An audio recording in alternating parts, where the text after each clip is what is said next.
Terus dalamnya ini ada airnya kalau jodoh, kalau enggak jodoh enggak ada. Tiba-tiba keluar air dari Ya, pohon. ada lah gitu, langsung ada. Mulai keluar sumber atau munculnya sumber yang dari pohon itu setelah roboh atau sebelum roboh itu Sebelum roboh, sudah ada. sudah ada. Boleh saya bilang ini pohon sakti ya Pak ya, karena bisa mengeluarkan air yang ada mukjizat bagi orang yang membutuhkan kan gitu ya.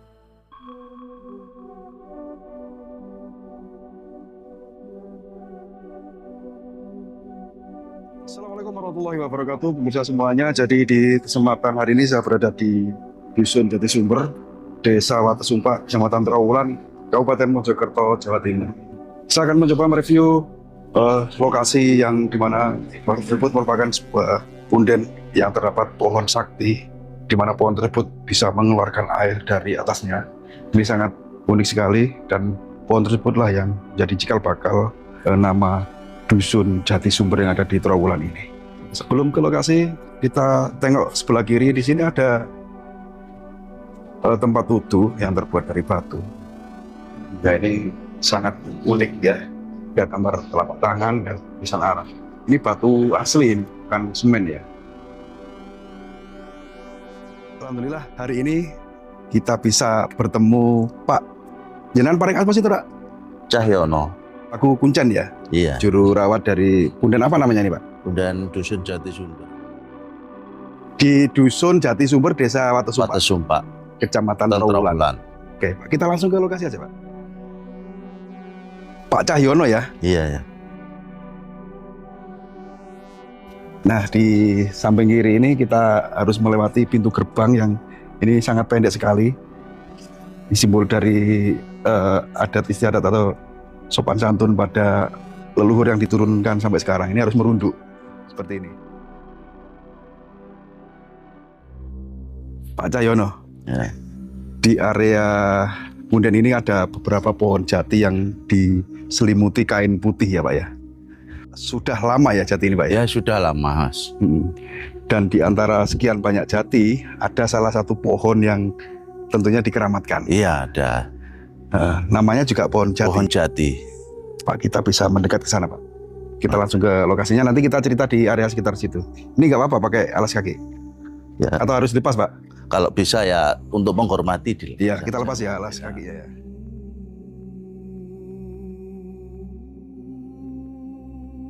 Pohon yang dikeramatkan. Iya, yang dikeramatkan. Dengan kondisi dibalut kain putih. Dibalut kain putih. Terus dalamnya ini ada airnya kalau jodoh, kalau enggak jodoh enggak ada. Atau di atasnya itu Pak? Iya, di atasnya ada payung kuning ini. Ini ke bawah itu lubang. Ada airnya? Kalau jodoh ada airnya, enggak jodoh enggak ada. Yang dimaksud jodoh itu pripun Pak? Jodoh itu kalau kita itu ada nazar atau minta sesuatu untuk namanya orang ikhtiar ya, untuk kerezekian, sebenarnya warung rame, atau untuk kesembuhan, untuk pengobatan, ada yang sakit, nazar seperti itu. Kalau jodoh ada airnya, kalau enggak jodoh enggak ada. Jadi ketika ada orang berdoa di sini dengan tujuan mereka. Ya, dengan tujuan mereka, lantaran pohon ini, kalau jodoh ada airnya.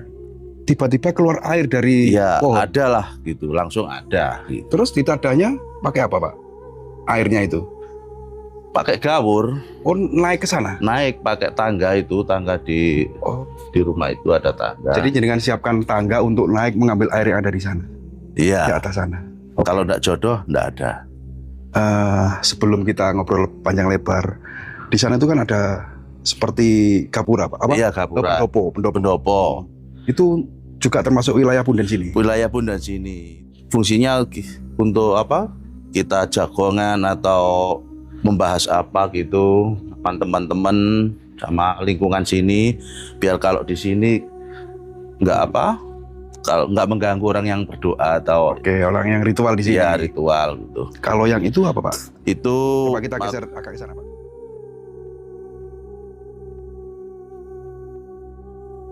Makam kah? Ini makam Rekmo atau rambut. Rambut? Ya. Rambutnya siapa Pak? Rambut ini ada dua versi Mas. Yang satu orang kepercayaan sini bilang ini rambutnya Eyang Garibo atau bahkan itu. Bakar itu. Terus yang satu versi lagi mengatakan ini Retmonya Raden Brawijaya yang kelima yang menjadi Sunan Lawu.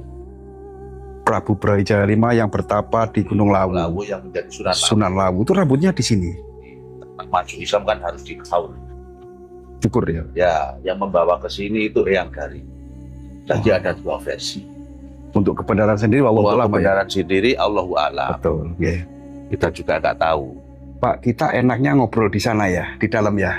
Bisa, Mari, boleh mari. masuk Pak. Mari. Kalau yang ruangan ini apa Pak? Yang tertutup ini? Ini tertutup untuk gudang atau menyimpan barang-barang untuk ruatan dusun. Oh, bukan peninggalan. Bukan. Berarti untuk keperluan Bekas desa untuk bekas untuk ya? Ya, untuk keperluan ruatan dusun. Iya. Kita ngobrol santai. Tadi jenengan sudah menyampaikan bahwa pohon jati ini merupakan pohon ajaib atau pohon sakti yang dimana bisa mengeluarkan air dari atas ketika ada orang yang punya urusan atau masalah hidup lah mungkin di tempat ini gitu Pak ya. Sebelum kita ngobrol panjang lebar, coba kita angkat dari sejarah tentang pohon ini Pak. Kalau melihat dari diameter besarnya, ini memang sudah ada dari era kerajaan Majapahit kan? Iya. Pohon ini dulu itu tempatnya leluhur kita atau mbah buyut kita untuk berunding lah istilahnya. Terus kalau ada sesuatu yang zaman dahulu Pak Gebluk atau apa, kita mengadakan selamatan atau ritual tempat ini. Ya, salah satu kemarin ada yang mengatakan COVID-19, sesepuh desa sini atau yang dituakan di desa sini mengadakan ritual atau kalau bahasa Islamnya sodakoan lah di tempat ini. Nah, ternyata ada petunjuk, ya alhamdulillah untuk orang desa sini yang meninggal itu bisa dihitung jari. Hanya beberapa orang memang nggak kena COVID tapi memang sudah tua. Tapi untuk desa sebelah itu sudah puluhan orang yang meninggal, hampir 100. Lantaran adanya punden ini, dusun Jati Sumber ini warganya terlindungi dari wabah COVID corona ya, itu. Alhamdulillah. Salah satu bukti bahwa tempat ini masih sakral dan doa leluhur kita juga sakral. Pohon ini ada beringinnya Mas. Yeah. Sekitar tahun 2003 atau berapa di sana itu ada apa? Fotonya, terus robohnya juga. Waktu itu entah tahun berapa ya saya lupa ya, mohon maaf. Pohon ini roboh gitu, terus dipangkas, didirikan lagi batangnya sebagai akar tetap masih ada tinggalan leluhur kita. Jadi roboh sama akarnya? Akarnya sekalian, gitu. Iya. Tidak patah ya? Tidak. Akhirnya dipangkas, di batangnya didirikan lagi ini, yang bawah, yang atas ini dijual sebagian untuk bangunan ini sendiri. Salah satu pintu, terus tempat ini, pagar ini dimanfaatkan untuk punden ini ya Pak? Punden ya? ini. Mulai keluar sumber atau munculnya sumber yang dari pohon itu setelah roboh atau sebelum roboh itu sebelum roboh sudah ada? Sudah ada. Itu keluarnya dari apa Pak? Dari batangnya langsung atau dahan yang patah? Dari bawah Mas. Dari bawah? Ternyata ini waktu roboh, ini jati ini lubang sampai bawah menembus tanah. Di tengahnya ya Pak? Tengahnya ini berbentuk kerucut. Mengecil ke bawah? Mengecil ke bawah. Lubangnya itu. Terus air itu keluar dari tanah? Iya. Memenuhi lubang yang ada di pohon? Memenuhi lubang itu. Setelah didirikan lagi, ya tetap masih ada kalau jodoh. Kalau enggak jodoh enggak ada. Kemarin beberapa orang ada yang dapat, ada yang enggak. Jadi air itu benar-benar memenuhi isi dari lubang ini. Lambang bahwa orang ini doanya terkabul itu muncul air dan jika berjodoh bisa dibawa pulang gitu. Bisa. Air yang dibawa pulang itu digunakan sebagai apa Pak? Ya tinggal hati kita tadi itu untuk apa air itu? Untuk kelarisan warung atau untuk pengobatan atau untuk apa? Itu kan terserah yang meminta. Kalau misalnya untuk pengobatan ya diminum? Ya diminum atau bobok dibalur. Kalau warung? Kalau warung untuk ditaruh apa? Di makanannya atau masakannya atau untuk membasuh tempat naruh makanannya itu serah yang pakai lah. gimana. Nah, mereka yang punya hajat tersebut datang ke sini tuh wajib ada pendampingan dari kuncen atau juru kunci. Ya wajib Mas, karena kuncen itu apa ya, membuka pintu lah untuk mempersilahkan. Ibarat orang sekarang itu penjaga gerbang atau penjaga rumah gitu. Kalau ada tamu siap lapor ke yang punya rumah kan gitu. Terus yang ditutup-tutup kain itu fragmen peninggalan atau baru? Ini baru Mas. Baru ya? Ya, ini dari batu, itu juga dari batu. Fungsi dari payung yang ada di atasan itu sebagai apa? Itu kan lambang kan, orang dulu itu lambang. Kalau kuning itu kan kanugrahan. Dulu nggak ada. Oh, dulu nggak ada. Dulu nggak ada. Terus ada orang Bali menyarankan dikasih payung. Salah satunya kalau ada apa ini sawang atau cicak atau apa, Biar nggak langsung nyebur. biar nggak langsung nyebur ke air itu atau mengotori air. Ada nggak salah satu pengunjung atau pelaku ritual yang datang ke sini pernah benar-benar sukses lalu kembali lagi yang menceritakan kejenengan? Banyak Mas di sini. Ada orang dulu orangnya nggak punya apa-apa, utangnya juga banyak. Ambil air sini untuk campuran roti, entah itu namanya roti apa kita juga nggak tahu. Sekarang sudah sukses sampai rotinya itu membesar. Orang tersebut memiliki perusahaan, gitu ya? Perusahaan Roti gitu ya, yang dulu sudah kolab. ya, Setelah mendapat air dari sini, akhirnya bisa berkembang dan sukses. sukses. Itu salah satu dari orang yang Satu pernah. dari orang yang pernah ke sini. Coba angkat dari visi mistisnya Pak.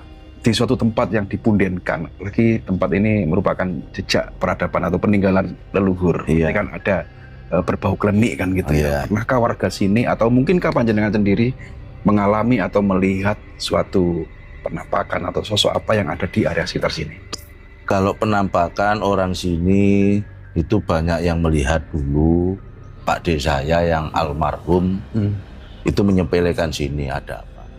Nah ternyata di perempatan sana ada perempatan jalan. Yeah.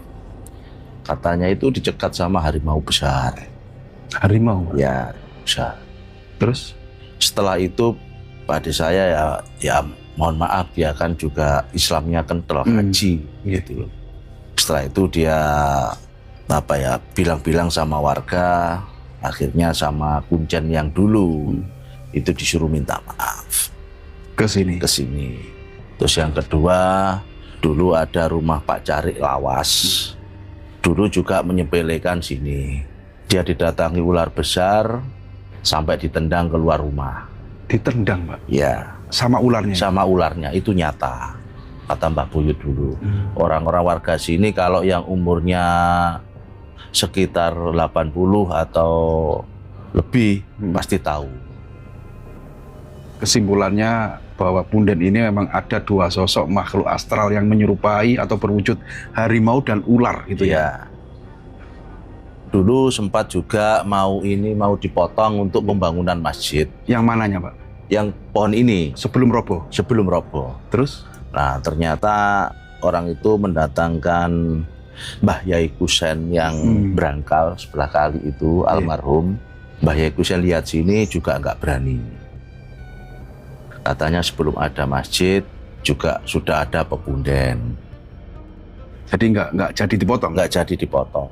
Akhirnya orang yang punya rencana itu ya Allahu alam keluar rumah ya ditabrak sapi, nggak tahu ya kita juga Allahu alam juga. Akhirnya ya kakinya patah, nempuhi sepeda juga dia ke rumah sakit gitu. Tapi nggak sampai meninggal? Nggak sampai meninggal, sebagai apa ya peringatan mungkin, kita juga nggak tahu. Iya. Allahu alam. Baru ada niatan untuk memotong, padahal kegunaannya untuk bagus, untuk kebaikan, Iya, untuk memang masjid kan? kebaikan masjid. Tapi itu pun tidak mendapat restu, tidak boleh dipotong gitu pun. Karena masjid dulu itu juga wilayah sini. Masjid? Iya, pekarangan ini dulu itu di dalam buku Belanda, peninggalan buku Belanda itu ada 200 meter persegi lahannya ini. Salah satu ya untuk masjid itu. Saya juga mendengar berita bahwa tempat ini ada kaitannya dengan Empu Supo atau Gajah Mada. Ada nggak cerita tersebut? Kalau Empu Supo sama Gajah Mada, insya Allah ada. Karena saya bilang gitu kenapa? Waktu Pak Kartiwi itu mau mengadakan acara di sini, bahas Gajah Mada, ada salah satu orang yang suguh di sini itu kesurupan. Kesurupan, Pak? Ya, kemasukan lah. Nah, kemasukan itu entah itu siapa kita juga nggak tahu. Dia marah-marah, lihat foto Gajah Mada itu dia sambil marah-marah. Wujud saya, bentuk saya tidak seperti itu. Di sini ada fotonya? Nggak ada. Waktu itu kan bikin banner, ada Gajah Mada pegang apa itu? Pegang pedang atau apa gitu loh. Waktu banner di sini itu panjang. Terus ada yang kesurupan? Iya. Menyerupai Gajah Mada ya? Ya mungkin gitu ya? Itu Gajah Mada atau siapa kita juga nggak tahu, Mas. Karena apa ya? Roh kita juga nggak tahu itu sosok siapa. Tapi cuma dia itu waktu itu marah. Dia naik ke sana, terus nyuting banner itu. Wujud saya, bentuk saya tidak seperti itu. Dan saya tidak arogan seperti yang kamu bilang. Dia bilang gitu. Ya bannernya akhirnya ya ditutup lah foto Gajah Madanya tadi. Setelah orang ini sadar, baru sosialisasinya atau cerita Gajah Mada, menguak Gajah Mada dihentikan. Kejadian yang memang seperti di luar nalar, tapi itu benar kesurupan ya? Iya. Tidak dibuat-buat? Tidak gitu dibuat-buat. Ini tamu, kita juga nggak tahu. Namanya siapa kita juga nggak tahu. Tamu ya? Ya, tamu di sini mau doa leluhur istilahnya gitu. Dan kru mereka juga nggak tahu ini orang mana, siapa juga nggak tahu. Terus tentang Empu Supo sendiri gimana ceritanya di sini? Ada penguat cerita nggak? Empu Supo dulu itu kan Supo Mandrani, bundanya memang nggak di sini, cuma kan satu desa. Ini dusunnya, Empu Supo tinggal di desanya, di desa Watesumpa. Apakah ada kaitannya dengan Candi Watesumpa? Ya, Candi Watesumpa itu kan katanya Mbah Buyut atau leluhur kita ya, yang bisa menjumpai leluhur. Itu kan tempatnya atau rumah singgahnya Gajah Mada. Rumah singgahnya. Dan itu dikuak sama anak-anak sekarang, itu dilihat dari apa? Ukiran. Ukelan atau ukiran. Itu rumah singgah Gajah Mada. Tapi entah itu benar atau enggak, kita juga nggak tahu. Belum ada bukti otentik yang belum sangat ada bukti otentik ya, yang menguatkan gitu. Kita kembali lagi ke pohon. Boleh saya bilang ini pohon sakti ya, Pak ya? Pohon sakti Ya, yang kenapa saya bilang sakti? Karena bisa mengeluarkan air yang ada mukjizat bagi orang yang membutuhkan kan gitu ya. Kalau untuk usia jati ini sendiri, apakah ada artikel yang tertulis atau secara tertulis? Wah, tidak ada, Mas. Tidak ada ya? Tidak ada. Memang paling besar di antara jati-jati yang lain. Ya, di antara jati-jati yang lain, kan di sini ada 4 pohon, ini kan yang 5. Mungkin tayangan ini nanti bisa bermanfaat bagi orang yang benar-benar membutuhkan. Bukan berarti sirik minta ke suatu benda atau tempat, tapi lantaran seperti gitu ini nanti ada yang membutuhkan. Ya, barangkali untuk datang ke sini ada hari-hari khusus atau syarat-syarat khusus membawa apa gitu Pak kira-kira? Kalau orang ke sini itu terserah niatnya, ya mau bawa apa itu terserah. Kita nggak membatasi, leluhur kita juga tidak membatasi. Tapi rata-rata yang bawa sini itu bakar dupa atau kembang atau kemenyan, itu terserah mereka. Dan harinya tidak ditentukan? Harinya tidak ditentukan. Bebas. Dan tentunya kalau mau sowan ke sini harus menemui Pak Cahyono gitu ya. Nemui saya bisa, nemui orang tua saya juga bisa. Yang rumahnya sangat dekat dengan sini. Mungkin ada lagi yang ingin panjenengan sampaikan tentang tempat ini, pesan-pesannya atau gimana Pak? Monggo di sesi terakhir ini. Ya, untuk teman-teman aja dari kalangan orang-orang yang mungkin merasa dirinya itu benar, janganlah mengatakan tempat ini menyembah pohon. atau meminta kepada pohon itu salah. Semua itu lantaran meminta pohon, tapi kita mendoakan leluhur kita ke sini. Ke sini dengan tujuan mendoakan dan menguri-nguri Nah, menguri-nguri nanti budaya masalah leluhur. masalah kembaliannya atau imbalannya itu kan terserah. Terserah. Ya. Kalau kita sering mengasihi orang, kita pasti nanti dikasih orang. Ya. Sopo sing nandur Allah bakal cukul Allah. Nah, sebaliknya gitu. Iya, sebaliknya. Oke. Oke, Pak Jana, terima kasih panjenengan sudah berkenan berbagi kisah tentang pohon sakti ini yang ada di Dusun Watesumpa, Dusun Jati Sumber, Desa Watesumpa, Kecamatan Trawulan, Kabupaten Mojokerto, Jawa Timur. Semoga tayangan kali ini bermanfaat. Jadi kurang lebihnya kami mohon maaf. Barangkali ada ucapan yang salah, baik itu dalam tayangan video kali ini ya Pak. Semoga tempat ini selalu terjaga dan lestari. Amin. Mungkin panjenengan sehat dan sukses. Kemudian semuanya, untuk tayangan kali ini saya akhiri. Assalamualaikum warahmatullahi wabarakatuh.